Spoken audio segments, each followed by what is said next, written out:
All right, it's 12:45. I'd like to call this meeting to order. This is the Commission on Chicago Landmarks. Today's date is Thursday, August 4th. I'll start with a roll call of commission members. If you could indicate that you can hear and see me, that would be great. Vice Chair Commissioner Jekowitz. Here, and I can see and hear you. Thank you. I don't see Commissioner Cox yet. Commissioner Burns. Present, I can see and hear you. Thank you. Commissioner Ponce. I'm here and I can see and hear you. Thank you. Commissioner Tolliver. I'm here and I can see and hear you. Wonderful. Thank you so much. I'm Ernie Wong. We do have a quorum. In 2020, Governor Pritzker signed Public Act 101-0640, making certain amendments to the Open Meetings Act so that we, along with other boards and commissions, can continue to host virtual meetings during the COVID-19 public health emergency, provided that certain conditions are met. One of those conditions is that I, as head of the Commission on Chicago Landmarks, determine that an in-person meeting of the Commission on Chicago Landmarks and its permit review committee are not practical or prudent. I want to make sure our virtual meeting meets all the conditions of the Open Meetings Act as amended. Therefore, I'm making the determination pursuant to Section 7E2 of the Open Meetings Act that an in-person meeting of this Commission on Chicago Landmarks and its permit review committee is not practical or prudent. Similarly, I'm also making a determination pursuant to Section 7E5 that because of the disaster as declared by the governor, it is unfeasible for at least one member of the Commission on Chicago Landmarks or its chief administrative officer or its chief legal officer to be physically present at the meeting place for either meeting. Pursuant to a resolution adopted by the Commission on Chicago Landmarks on June 4th, 2020, regarding the chairman's emergency rulemaking powers, I issued emergency rules governing the conduct of remote public commission meetings and provisions for remote public participation, effective February 18th, 2022. These rules are posted on the Commission's website. In line with those emergency rules, today's regular Commission meeting is a virtual meeting being simulcast to the general public via live streaming. Commission meetings have been held virtually since May of 2020. Meetings are structured to minimize the chances for technical difficulties. Members of the general public have been encouraged to submit written statements in advance of the meeting, and these have been posted on the Commission's website and are available for viewing during the virtual meeting at www.chicago.gov/ccl. Per the emergency rules, verbal statements by the general public for all agenda items will take place at the beginning of the meeting so that all those wishing to speak at today's meeting should be signed in to the Zoom meeting at this time. Before we hear staff presentations on the agenda items and ask to hear from owners or applicants and their teams, we'll open the floor up to members of the general public who wish to comment about the items to be heard in today's agenda. Members of the general public wishing to comment should use the raise hand function of Zoom to indicate that they wish to speak. Members of the public not using a smartphone or a computer and instead phoning into the meeting should press *9 to activate the raise hand function and do the same to deactivate it. I or the meeting facilitator will call out the names one by one and unmute those people. Once unmuted, speakers should give their full name and organization, if any, they represent. Each speaker is allocated 3 minutes to speak. Once all members of the public wishing to make a comment have been given an opportunity to do so, we will go through the agenda. I'd ask that all owners or applicants and their representatives, as well as aldermen, wait to speak until after the staff presentations have been made on their agenda item. Are there members of the general public who would like to make comments about agenda item number 2, the report from the Department of Planning and Development for the Appworth Church Building at 5253 North Kenmore? And sir. Chairman, we have Mr. Ward Miller. Thank you, Mr. Miller. Floor is yours. Can you hear me, Chairman Wong? We sure can. All right. Good afternoon to you. I'm Ward Miller, Executive Director of Preservation Chicago. We at Preservation Chicago fully support the report from the Department of Planning and Development, which also supports the Chicago landmark designation of Epworth United Methodist Church in the adjoining Parish House and Community Building located at 5253 North Kenmore Avenue in Chicago. We are of the opinion that Epworth Church and the Epworth Complex is an outstanding example of a unique building style designed and constructed over time by a series of architects which already have a multiple group of designated Chicago landmarks attributed to their work and their names. In addition to its architectural legacy, Epworth has an amazing history linked to the founders of the Edgewater community and continuing to be an important resource in the community to this day.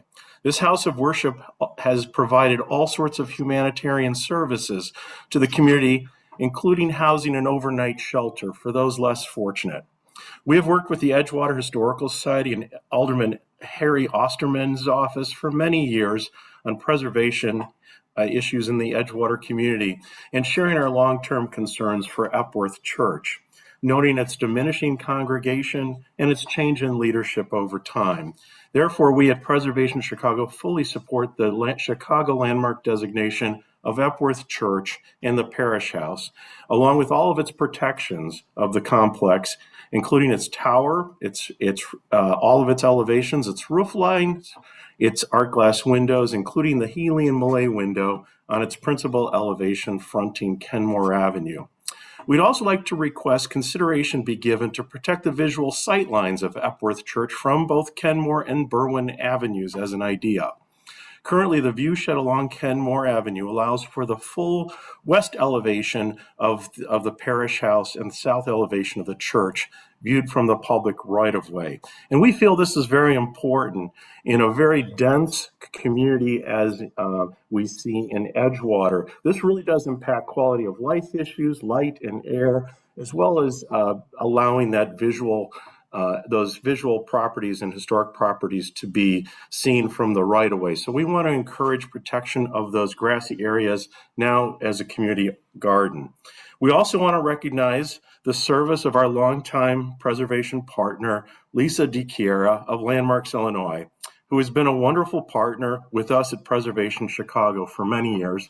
And we just want to say, Lisa, you will be very missed here. And just want to recognize Lisa at her last Commission on Chicago Landmarks meeting. Thank you for all your service, Lisa. Bye-bye. Thank you, Mr. Miller. Is there the next, anybody else? Not for this project, Chairman. Not for this project. Okay, thank you. Are there members of the general public who'd like to make comment on the third agenda item, the citywide Adopt a Landmark Fund application for the former Schlitz Brewery Tide House at 9401 South Ewing Avenue? We have Preservation Chicago, the first one. Okay, Hi, it's Mary Lou Seidel. Can you hear me? we sure can, Mary Lou. Thank you. Thank you, Commissioners. My name is Mary Lou Seidel, and I am the Director of Community Engagement at Preservation Chicago.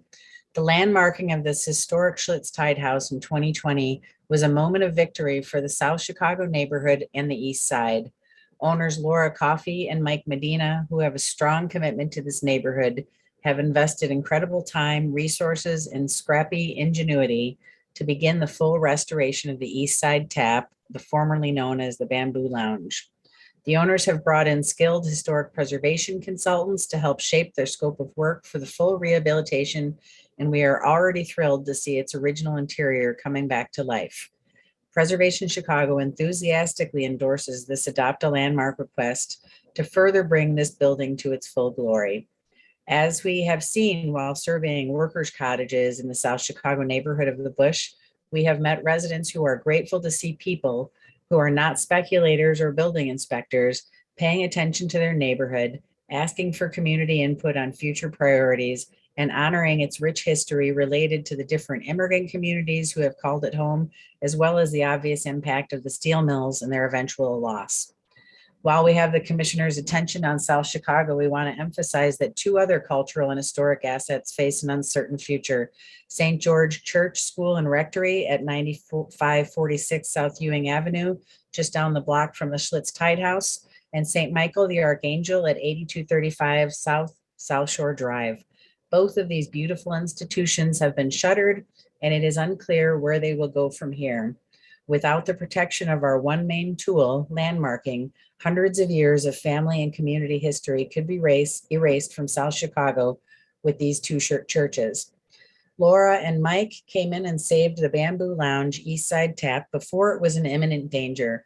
We are grateful for their forward-thinking approach to investing in the neighborhood, and we are excited to see what they will accomplish with the award of this Adopt a Landmark grant. Thank you for consideration of this testimony. Thank you, Mary Lou. I believe that's all the members of the general. No, next we have, Chairman, we have two more. Oh, Elizabeth great. Blasius, actually three more now. Okay. Sorry. Elizabeth Blasius is next. Okay, Elizabeth, please.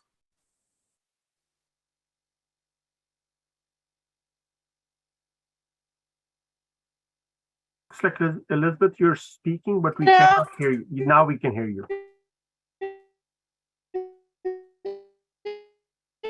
Elizabeth? Elizabeth, your sound is very, very weak. It looks like you have a really poor connection. We are not able to hear you.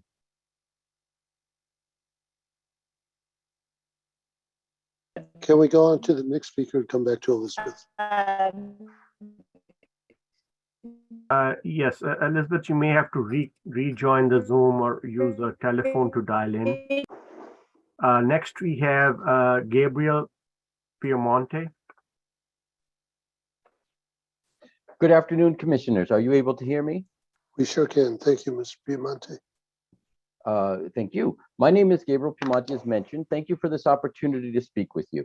I'm here to call your attention to an item that is not on the agenda, but I think deserves some urgent consideration.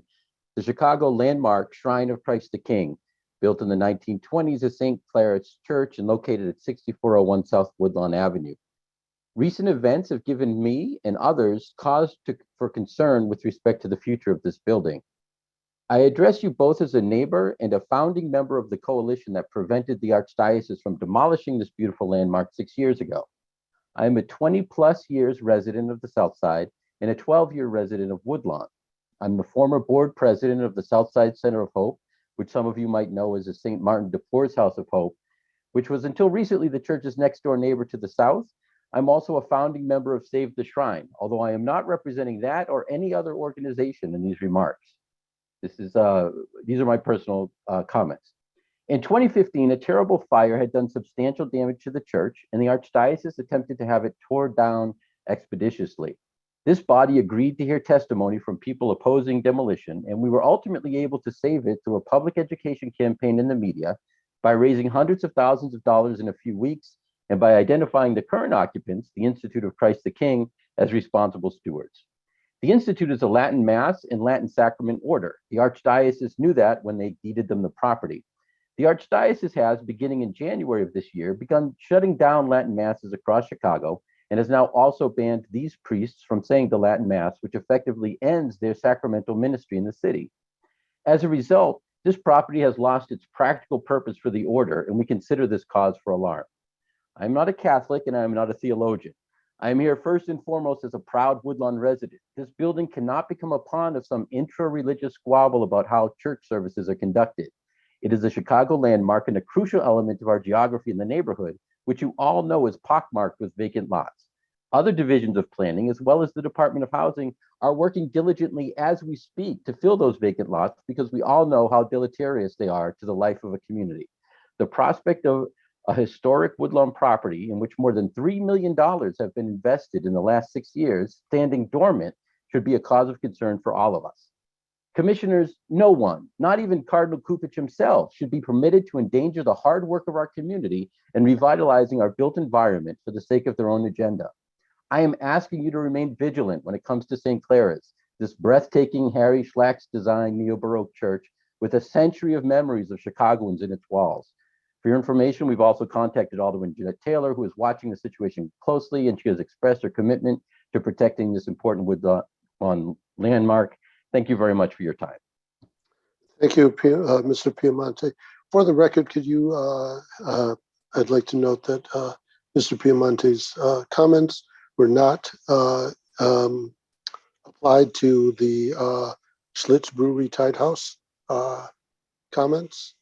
So that was, I should have indicated that earlier and would have had him speak later. Is there another speaker for the Schlitz Brewery Tide House? Yes, Chairman, we have Elizabeth Blasius back with us. Okay, Elizabeth. Good afternoon. Can everyone Good hear me? afternoon. We sure can. Thank you. Great. Greetings, Landmarks Commission staff and commission members. I'm Elizabeth Blasius of Preservation Futures, and Mike Medina and Laura Coffey are our clients. We have assisted them in writing a scope of work for acquiring their Adopt a Landmark funds, and we are also the authors of a National Register nomination for the former Schlitz Brewery Tide House at 9401 South Ewing. Mike and Laura have generously shared some comments with us regarding the intricacies of the AAL program, and we hope that in sharing them with the commission that some movement occurs regarding making the process easier for small-scale stewards of historic buildings who use their own money to make preservation happen. Mike and Laura are working towards reopening the Schlitz Brewery Tide House as a working tavern. They have accepted tenants within the residential spaces upstairs. This brings back the building to its original use. They've used their own income to do this. So the availability of AAL funds is crucial to their success. And they've encountered some challenges. Permit fees are waived for landmark buildings, and this is a great incentive, but Mike and Laura were unable to take advantage of this incentive because when an owner applies for a permit and wants to waive the fee, there are two separate processes for the permit and the fee waiver. These timelines don't line up. So with the potential to delay getting a permit, Mike and Laura paid the permit fee themselves. So landmarks and the permit fee waiver department need to talk to each other, or perhaps the fee waiver can become automatic in order to lessen this burden. The waiver is not retroactive. AAL grant amounts are both based on an owner's funding liquidity, not just ability, equity, or credit. So if the AAL grants are to serve as an incentive to building owners to landmark and to safeguard landmarks for public good, then that amount needs to reflect the needs of the owner, not their liquidity. And lastly, and this is the most important part, since being approved for AAL funds, the quotes for the work Mike and Laura have thought they could get done have doubled or tripled. This change in scope has caused Mike and Laura to go back to both landmarks and reapprove the scope of work, but also go back to their architects and contractors. And these changes have been billed to Mike and Laura accordingly. Because of all of this together, Mike and Laura no longer can do the work they intended on doing within the scope of the grant amount. So the small grant cap for the next round should be doubled to $500,000. Essentially, what we're asking the commission and staff to consider is that the bureaucracy is lubricated so that the stewards don't have to foot the bill, and to consider the next round of grant funding being doubled to basically make sure that the burden is not on the stewards of these great historic buildings. We really know this type of preservation project moves preservation forward, so we gotta do whatever we can to help them out. Thanks. Thank you, Elizabeth. Chairman, next we have Edgewater Society. Okay. Good afternoon. Am I on? You are. Thank you. My name is John Holden. I'm the president of the Edgewater Historical Society. I'm sorry, it took my computer a little while to get logged into this meeting, but I did want to add some comments regarding the Epworth Church development. First off, I would like to thank the staff for their great work in documenting what many of us in the community have known for a long, long time, that Epworth is really one of the cornerstone buildings in all of Edgewater. It's a beautiful church. It's we're a community rich in churches, but there's nothing quite like Epworth. It is the oldest church and one of the oldest buildings in all of Edgewater. It is an utterly unique design that I think it has few peers anywhere in the city of Chicago, for certain. The community itself has been very involved in efforts to try to make sure that the church is saved. Alderman Osterman, to his great credit, made it clear quite some time ago that he was committed to the preservation of the church. which really was music to the ears of us who are concerned about the future of the community. The church, I don't think I have to spend a lot of time talking about its architectural merits, but it definitely qualifies for landmark status on a number of fronts. And I'm hoping that the current discussions and conversations that are going on with regard to its adaptive reuse produce a plan that will be pleasing to the entire community. I know that there's going to be a lot of negotiation going on over getting this project done, but I just wanted to make it abundantly clear that the entire Edgewater Historical Society and the community are very much in favor of seeing this designation proceed as rapidly as possible. Thank you. Thank you, John. Is there anybody else? Chairman, our last speaker is Jennifer Blackman. Okay. Ms. Blackman. Good afternoon to the Chicago Landmarks Commission members and Maurice Cox of the DPD. I am Jennifer Blackman, Managing Director of Save the Shrine, and I thank you for this opportunity to address the Commission on Save the Shrine's concern with the Shrine of Christ the King, landmarked in 2003. We are alarmed at the implications for the church, for the historic church, concerned about the freedom to worship of its congregation, and troubled by the resulting impact on neighbors and the greater Woodlawn community.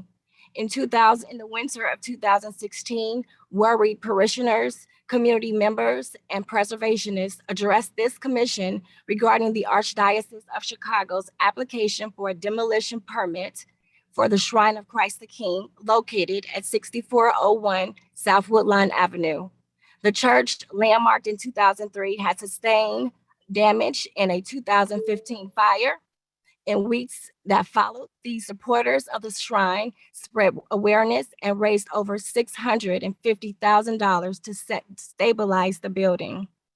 The Archdiocese of Chicago responded to this outpouring of support for the shrine by deeding the building to the Institute of Christ the King, the religious order which has operated there since 2003. Deeding the shrine to the Institute was a creative solution to a challenging situation and has led to great success towards the shrine's restoration. We are asking this commission to urge the Archdiocese to once again find a creative solution for a challenging situation at the shrine. Last summer, the Vatican removed protections for Latin Mass communities, leading to a wave of restrictions and bans across many Catholic dioceses. In January, the Archdiocese of Chicago also severely restricted the Latin Mass within this jurisdiction. On Sunday, a sign appeared announcing that all Mass and sacraments had been discontinued at the shrine. Since the fire in 2016, the church has been fitted with a new roof, fire installation, and electrical wiring. Further restoration is underway for the fall. The people who worship at the shrine have given over $2 million towards the restoration on the understanding that they would be able to participate in the worship with the Institute provides in the space. We are requesting the commission to express its concern to the Archdiocese and to work with them towards reaching an understanding with the Institute, which will allow this preservation success story to continue to flourish. Without the coalition to save the shrine, there would be no Shrine of Christ the King. Just as ordinary people built this church, ordinary people saved it, and with the help of some Chicago organizations that put pure grit that brought us to this point. And as many questions go unanswered, we are requesting the commission and the Archdiocese to be transparent in their decision-making process to ensure the building reflects the highest and best use. Thank you, Ms. Blackman. Your time is up. Mansour, is there anybody else? No, Chairman, no other hands raised. Okay. I have a few things that I'd like to note before we conclude the public comment portion of this meeting. First of all, if we could make a better effort to kind of organize the public comments. We seem to be all over the place today. So, if we could make sure that the speakers are organized in a manner that they're speaking at the correct time for the correct item on the agenda. The second thing I'd like to mention is Elizabeth Blasius had noted a concerning issue regarding the Schlitz Brewery Tide House and the owner's difficulties and challenges in regard to waivers and coordination. If we could look into that, I think that would be great, because those kinds of things are really hindering, these restoration efforts. A third thing I'd like to also mention is I want to congratulate and thank Lisa DiChiara for all of her work throughout the years in Chicago. She has just been really a great supporter of preservation. Her work here has just been amazing. I know she's going home to Detroit. Our loss is Detroit's gain. And I'm sure Commissioner Cox will kind of would second that as well. So I want to thank her for all of her service as well. And then finally, I'd like to note for the record that Commissioner Cox has joined us. So he is now on record. So I believe that's all the members of the general public who have indicated they wish to speak on agenda items. Therefore, this concludes the public portion, comment portion of the meeting. We'll now go through the agenda. So the first item on the agenda is the approval of the minutes of the previous meeting, the regular meeting of July 7th, 2022. Those were included in your package. If there's no discussion, I'd like to request a motion to approve the minutes. Is there a motion? So moved, Commissioner Burns. Thank you, Commissioner Burns. Is there a second? Second. Commissioner Tolliver seconds. I'll do the roll call. Commissioner Jekowitz. Yes. Commissioner Cox. Yes. Commissioner Ponce. Yes. And I'm a yes also. The minutes are approved. The second item on the agenda is a report from the Department of Planning and Development for the Appworth Church Building at 5253 North Kenmore Avenue in the 48th Ward. And Commissioner Cox, the floor is yours. Excellent. Thank you. I am here to present the report on the Epworth Church building. The Department of Planning and Development finds that the proposed landmark designation of the Epworth Church building supports the city's overall planning goals for the surrounding neighborhood and is consistent with the city's governing policies and plans. The Epworth Church building is located in the Edgewater community area and DPD's North Planning region. Epworth consists of a church building completed in 1891 and a community house addition completed in 1930 by a Methodist congregation. Architecturally, the church is, if not unique, certainly a rare example of fieldstone architecture in Chicago that uses uncoursed granite boulders in its wall construction. Epworth is located at Burnwin and Kenmore Avenues, 7 miles north of the Loop in the Edgewater community area on Chicago's north side. Epworth is rated orange in Chicago's Historic Resources Survey. Orange rated buildings are subject to the demolition delay ordinance, one that DPD is charged with administering. The ordinance establishes a hold on the issuance of any demolition permit for historic buildings rated in order that the DPD can explore options as appropriate to preserve the building, including landmark designation.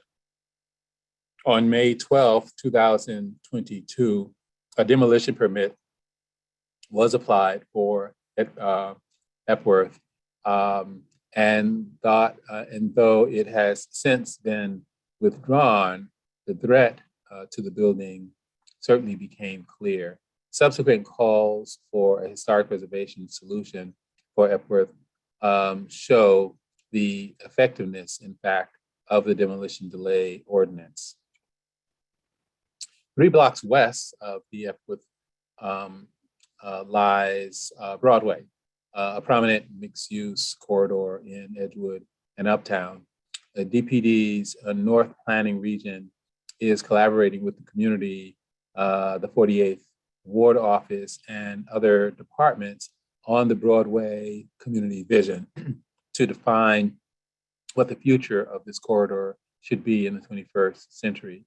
In addition to identifying opportunities for complete streets and affordable housing and corridor vibrancy, the vision also includes recommendations for preserving and thoughtfully integrating key elements of the historic fabric. Landmark designation of Epworth aligns with this vision. Throughout the city, DPD is committed to design excellence, which includes strengthening the culture of our communities, committing to cultural longevity and environmental sustainability. I think these goals are also consistent with the landmark designation of historic works of high quality of architecture, exemplified by the Epworth Church building. Thank you. Thank you, Commissioner Cox. Do any of the other commissioners have any questions for Commissioner Cox on this item? I'm not seeing anybody's hand raised. Is the applicant here, or is Alderman Osterman or representative for Alderman's office?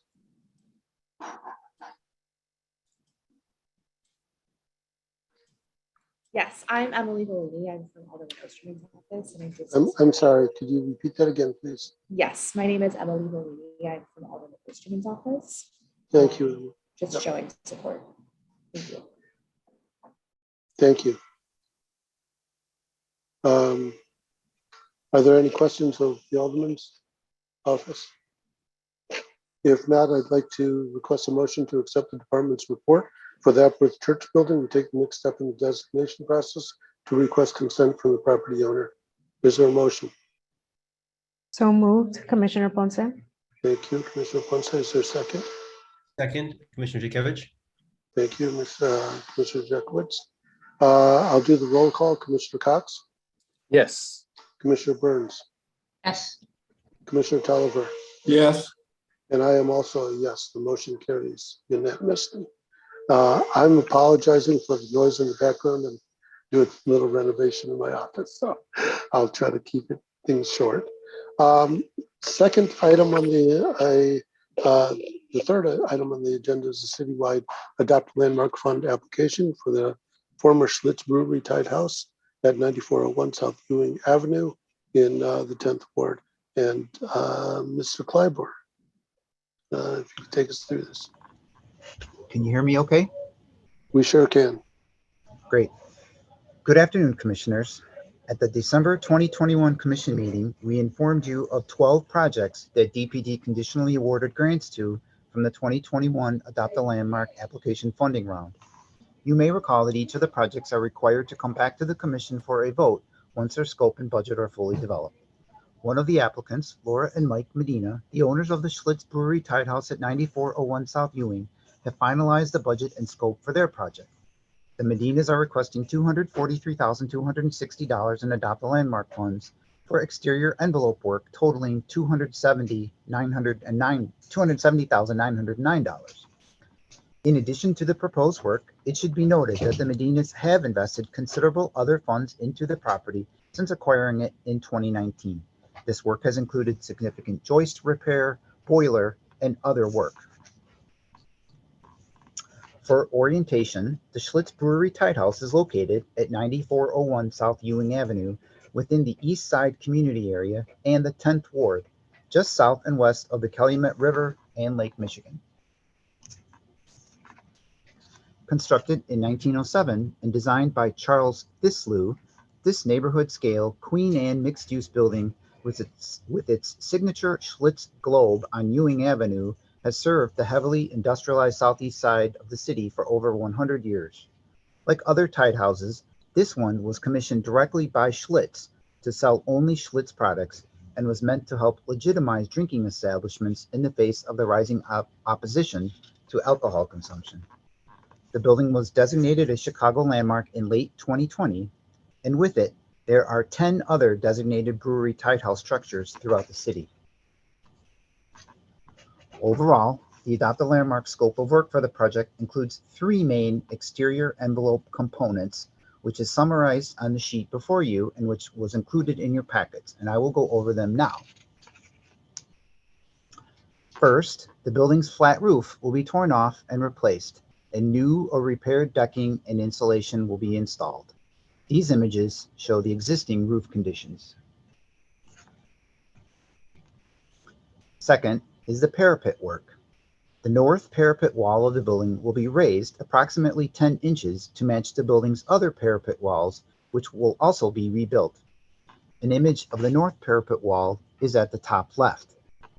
A metal coping will be installed on the tops of the parapets after their rebuilding, while the existing copper coping at the chamfered corner of the building, as seen in the upper right photo, will remain and be repaired.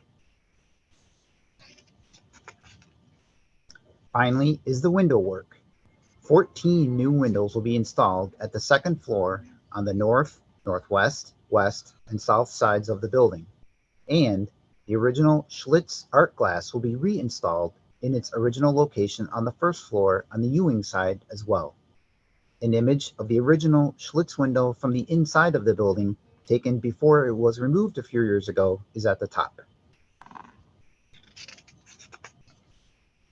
The resolution before you to grant the Adopt a Landmark funds to the applicant includes an Exhibit A, which outlines the scope of work and budget, which I just summarized, and which includes $243,260 in grant funds for the approximately $270,909 project. This resolution and drawings were included in your packets. In addition, Exhibit A includes the main conditions associated with the project. In summary, the conditions are that all work must be submitted to DPD for prior review and approval. The work must be done in accordance with the Secretary of the Interior standards. The applicant will notify staff of any undocumented conditions.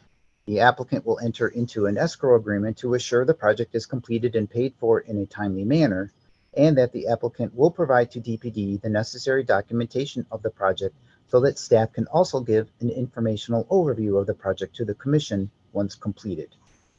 Should you vote to approve the project, the department will then enter into a written agreement with the applicant that will incorporate the resolution. The Medinas anticipate beginning this work in the fall of 2022. Again, the project is located in the 10th Ward, and I believe Alderwoman Garza is here today with us to speak about the project. In addition, Ellen Stoner of Altus Works, the project architect, is here, along with the owners, Laura and Mike Medina. And I am happy to answer any questions that you may have about the grant agreement process. Thank you. Thank you, Dan. Does the commission have any questions for Dan at this time? I have a couple of questions regarding the parapet, but I may wait to ask the architect and owner about that. So with that being said, would the architect and owner would like to make a statement?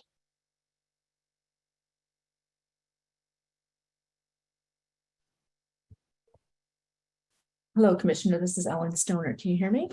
Yes, we sure can. Yes, thank you for having us today. We're thrilled to be helping the Medinas move this project forward. I think Dan did an excellent job in representing the scope of work. So I'm happy to answer any questions you may have, but I don't have anything in addition to add. Okay. Thank you, Ellen. Mr. Medina, you had your hand raised. You'd like to make a statement? Hi, yes. Again, thank you, Commission, for everything you've helped us through during these 2 years. And thanks especially to Dan and to Ellen at Altus Works And it's been a quite a whirlwind, to say the least. There were getting to this point had a lot of hurdles to jump over. But one thing that became apparent when we kind of landed on this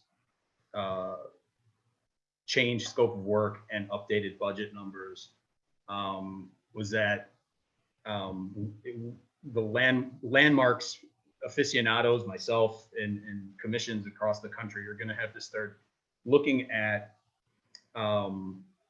or investigating ways to maybe mitigate these massive cost increase that can essentially kneecap projects in underserved areas. If dollars are exactly the same, if work at a well-known landmark in downtown costs what it costs, and that those funds for masonry and roof work are the same in a neighborhood that isn't, and the building is not really worth as much, that it's going to be hard to kind of sell that to people when you say, well, you can spend $750,000 to fix this building up, but at the end of the day, it's only going to be worth $80,000 because it is located where it is. I'm not sure what the answers are to that. That's really, kind of a big picture thing, but Laura and I are really, looking forward to being collaborative and, using what we've learned and helping other applicants go forward and maybe seeing where things can be streamlined with the commission, with what we did, so we're here to help. And I don't want to take this knowledge and just hang on to it for myself. We're really willing to share what we've learned. So anytime you want to reach out, by all means, just let us know. Thank you, Mr. Medina. And I guess this could be addressed to Ms. Stoner or Dan. I noticed that on the parapet, there was a repair that's already been done. Yeah, that the photograph indicated. It looked like it was Chicago Common brick that was done to repair that parapet. Is there, as you raise the parapet and rebuild it, are you able to find the same brick or something matching?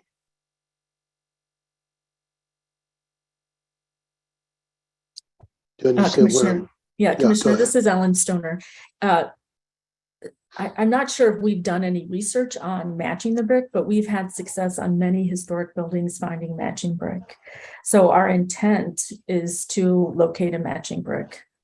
And I don't foresee that as being overly challenging. Mm-hmm. Okay. I just wanted to bring that up, and as everything's getting improved through staff, that's something I think is because it's pretty glaring, Yes, as you can see in the agreed. photos. Agreed. Mm-hmm. So, and then I understood that there was a complete tear off for the roof. Yes, that is the intent. The roof is very well beyond its serviceable life, and it doesn't meet energy code. There have been leaks that have caused damage inside. So we are assuming that there's going to be a good portion of roof deck that needs repair, and we will be addressing some of the drainage issues. Great. That's all the questions I had. Is there anybody else that has any questions? Is anybody from the Alderman's office here? Would they like to make a statement? Yeah, this is John Harraf. I'm representing the Alderman here today who couldn't be here. Just to say that she's strongly in favor of this historic designation, and the Medinas have done an excellent work so far restoring this property. It's already been featured in some television and movies recently. I don't know if anyone saw Fargo, but it's already been used. I anticipate that if this building's fully restored, we might get additional views in the neighborhood in television and movies. It's a pretty interesting and unique location, and the associated tourism and production dollars that would come with that. So strongly in favor of the designation, and want to thank the Medinas for their excellent work in restoring the building so far. Thanks so much. And that's actually maybe some additional funds can come from these from this set of these films. If there are no other questions, I'd like to request a motion to approve the resolution for citywide adopted landmark fund grant for the former Schlitz Brewery Tight House at 9401 South Brewery Avenue. Is there a motion? So moved, Commissioner Burns. Thank you. Is there a second? Second. Commissioner Carver, thank you. Do the roll call. Commissioner Berkowitz, Yes. Commissioner Cox, Yes. Commissioner Ponce, Yes. and I'm a yes also. The motion carries unanimously. Congratulations. And, we'll look forward to work.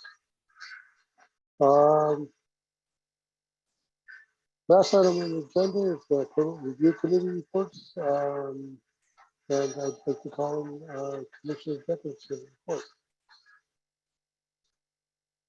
Thank you, Chairman. The Permit Review Committee reviewed 9 projects at its July 7th, 2022 meeting. All 9 projects were approved with conditions. The report summarizing the scope of the proposed projects and the committee's decisions was included in your packets, and this report is for your information and for the record. Thank you, Commissioner. And Emily, do you want to give the report? Sure. So for the month of July, staff reviewed 186 permit applications.